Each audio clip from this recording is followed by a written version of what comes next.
force in their air defense system. Joining us now is retired Naval Intelligence Commander Dr. Paul Chabot. He also served as White House senior advisor to Presidents Clinton and George W. Bush. And we thank you so much for your time. I've seen quite a bit of your work, and it's really good to finally connect with you and talk to you here tonight on The Pulse. My pleasure. Thanks for having me. I want to ask you right away, no surprises here. The U.S. has a plan, and Iran basically says, not so fast. That's not the way we thought of a plan moving forward. What are your thoughts on the disagreements here? There's going to be disagreements, and I think what we've talked about before is that anybody in Iran who's looking to work with the United States is loud. Very quiet and discreet.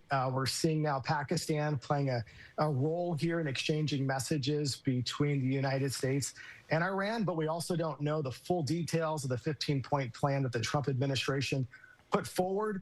In the last 24 hours, look, the Strait of Hormuz is a critical point. We're sending Marines, 82nd Airbornes potentially en route. Gas prices are rising, and the American people are paying more attention to pocketbook issues as well.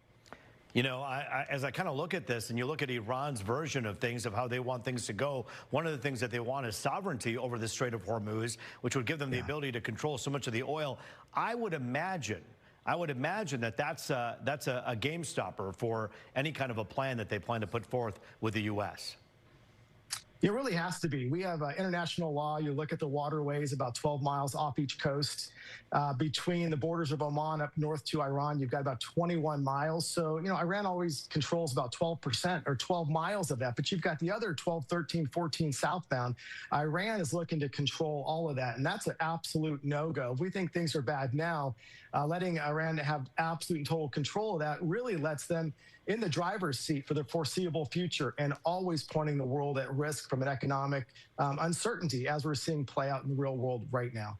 You know, when you ask people the question, why is it that we're engaged in this conflict, you hear different things, and it kind of does depend on which political party it seems is speaking at the moment. But I do want to talk for a moment, assuming that obviously we have a real nuclear threat coming from Iran. That's nothing new. That's not a partisan issue. We've known for a long time they've wanted to do this. Part of the U.S. plan says, you know what, you got to roll back your nuclear plan. Is that something that you think Iran could agree to right now, given the damage done to their country? You know, I think 4 days ago, we could have put that in the cards for consideration. But here's what's different is 48 hours ago, about Iran took 2 missiles, basically, and lobbed them at Diego Garcia, which is well outside of the limits of where we thought their ballistic missiles could go. And so now it puts all of Europe into play. And the free world needs to think of it in this way, that if Iran can lob 2 missiles at a joint U.S.-UK base in the Indian Ocean, Diego Garcia, then they can certainly do the same and hit targets, including Great Britain. They could hit Moscow if they wanted to. So they've broadened this out now into a bigger context where Europe has to look at this and say, look, this is not a simple regime, and no regime change is going to solve this. This is not an easy solution. I will say, I think the Iranians in many ways may see themselves in the driver's seat. My concern is that we do not put boots on the ground in any global scale. We understand the Strait of Hormuz is causing economic turmoil, but there is no easy off-ramp for either Iran or Israel or the United States, at least as of tonight. Given where you see the brokering of this plan between the two countries, give us a timeline in your mind. Do these things now take days, weeks, months to finally come to terms with? We're probably looking at months. And the reason I say that is we've sent 2 Marine expeditionary units into the region on amphib ships. One of them is going to take a number of weeks, if not, I think maybe 6 weeks, 3 weeks to get there. They're already looking at a totality of time there before we have more forces in the theater.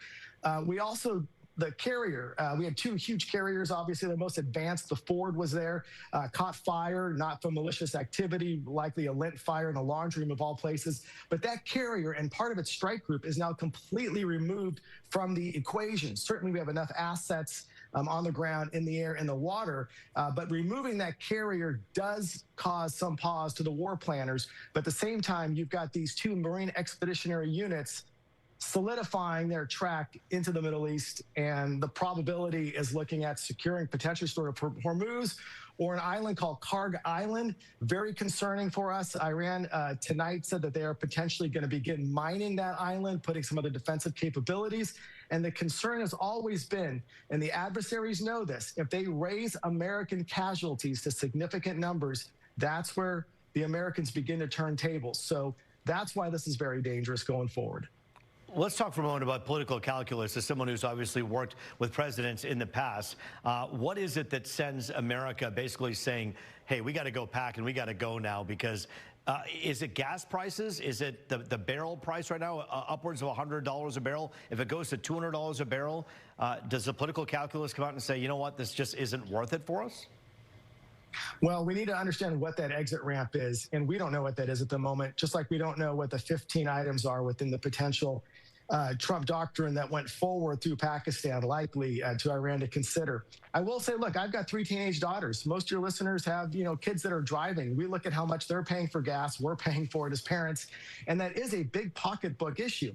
Now, certainly America is energy independent. What's critical to remember is the oil market is part of a global market. And so whatever happens in any corner of the globe impacts our prices here at home. And it's not just oil, it's commerce. You're seeing vessels, you're seeing the insurance rates skyrocket up to 1,000%. So not just oil, but other commodities. There's some indications that maybe we could be heading into a recession if this continues. There's a lot of uncertainty in the road ahead. Certainly, as this road does forge forward, we'll be checking in with you again. We appreciate your expertise. Thanks for joining us here tonight on The Pulse, Doctor. My pleasure. Well, some big changes are coming to the Army. If you're 42 or younger, you can enlist, and they're easing marijuana restrictions. We'll tell you about that next. Retired Brigadier General Michael McDaniel weighs in. You're watching The Pulse on Fox 2.